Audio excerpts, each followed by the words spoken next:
प्रथा पर कानूनी तौर पर रोक लगा दी गई। और फिर इसी रास्ते पर चलते हुए ईश्वर चंद्र विद्यासागर ने भी पुराने ग्रंथों का ही हवाला दिया और विधवाओं की दोबारा शादी के हक के लिए आवाज उठाई। नतीजा 1856 में विधवा पुनर्विवाह के लिए भी कानून बन गया। लेकिन ये लड़ाई सिर्फ पुरुष नहीं लड़ रहे थे। बहुत जल्द इस बदलाव की सबसे बड़ी आवाज खुद महिलाएं ही बन गई। और इस लड़ाई में उनका सबसे बड़ा हथियार क्या बना? शिक्षा।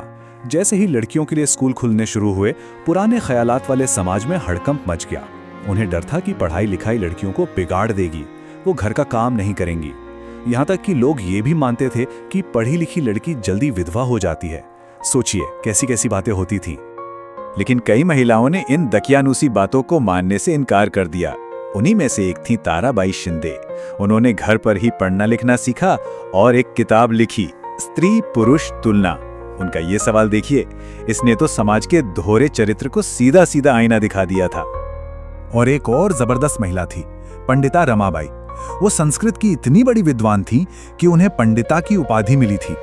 उनका साफ मानना था कि हिंदू धर्म में महिलाओं के साथ भेदभाव होता है। उन्होंने सिर्फ बातें नहीं की, बल्कि पूना में विधवाओं के लिए एक घर बनाया, जो सिर्फ एक आसरा नहीं था, बल्कि वहां महिलाओं को आत्मनिर्भर बनना सिखाया जाता था। तो एक तरफ महिलाओं के हक की लड़ाई चल रही थी और दूसरी तरफ एक और बहुत बड़ी जंग लड़ी जा रही थी। ये जंग थी समाज की सबसे कठोर सच्चाई, यानी जाति प्रथा के खिलाफ। ये स्लाइड दिखाती है कि उस वक्त जाति का पिरामिड कैसा था। समाज इन सीढ़ियों में बटा हुआ था, लेकिन कुछ लोग तो इस पिरामिड से भी बाहर थे, जिन्हें अछूत कहा जाता था। उनके साथ जो भेदभाव होता था वो सबसे क्रूर था।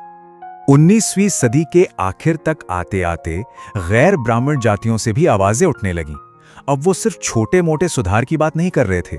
उनका कहना था कि समस्या कुछ रीति रिवाजों में नहीं है, समस्या तो इस पूरे सिस्टम में ही है। और इस आवाज को सबसे ज्यादा बुलंद किया ज्योतिराव फूले ने।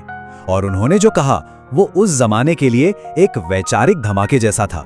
उन्होंने कहा कि ये जो खुद को ऊंची जाति का कहने वाले आर्य हैं, ये तो विदेशी हैं, ये बाहर से आए और उन्होंने यहाँ के असली लोगों को हराकर गुलाम बना लिया। फूले का दावा था कि ये जमीन यहाँ के मूल निवासियों यानी निम्न जातियों की है।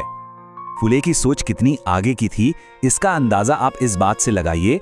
1873 में उन्होंने अपनी किताब लिखी गुलामगिरी और उसे उन सभी अमेरिकियों को समर्पित किया जिन्होंने वहां गुलामी खत्म करने के लिए लड़ाई लड़ी थी। मतलब उन्होंने भारत की निचली जातियों के दर्द को अमेरिका के काले गुलामों की पीड़ा से जोड़ दिया था। और फिर इस आंदोलन को एक नई ऊंचाई पर लेकर गए डॉक्टर B.R. अम्बेडकर। वो महार परिवार में जन्मे थे और उन्होंने इस भेदभाव को सिर्फ किताबों में पढ़ा नहीं था, बल्कि बचपन से ही इसे जिया था। उन्हें स्कूल में क्लास के बाहर जमीन पर बिठाया जाता था। 1927 में डॉक्टर अम्बेडकर ने मंदिर में प्रवेश का आंदोलन शुरू किया, लेकिन उनका मकसद सिर्फ पूजा पाठ नहीं था। जैसा कि उन्होंने खुद कहा, ये लड़ाई थी ये साबित करने की कि हम भी इंसान हैं। वो पूरे देश को दिखाना चाहते थे कि जाति के नाम पर होने वाला ये भेदभाव कितना गहरा और कितना बड़ा अन्याय है। इन दशकों के लंबे संघर्ष ने धीरे धीरे समाज का चेहरा बदलना शुरू तो किया, पर यह रास्ता फूलों का नहीं, कांटों भरा था। तो इन सभी आंदोलनों से हासिल क्या हुआ? बहुत कुछ। 1929 में बाल विवाह पर रोक लगाने वाला कानून आया। महिलाओं और निचली जातियों के लिए शिक्षा के दरवाजे खुले। महिलाओं के संगठन बने जिन्होंने वोटिंग के अधिकार और हेल्थ केयर के लिए आवाज उठाई। और सबसे बड़ी बात, इन्हीं संघर्षों ने हमारे आज के संविधान की नींव रखी, जिसमें बराबरी और न्याय को सबसे ऊपर रखा गया है। लेकिन ये मत सोचिए कि ये सब आसानी से हो गया। समाज का एक बहुत बड़ा तबका, चाहे वो हिंदू हो या मुस्लिम, जो पुरानी व्यवस्था को ही सही मानता था, उसने इन बदलावों का जबरदस्त विरोध किया। उन्हें डर था कि इससे उनकी संस्कृति और समाज का ढांचा ही खत्म हो जाएगा।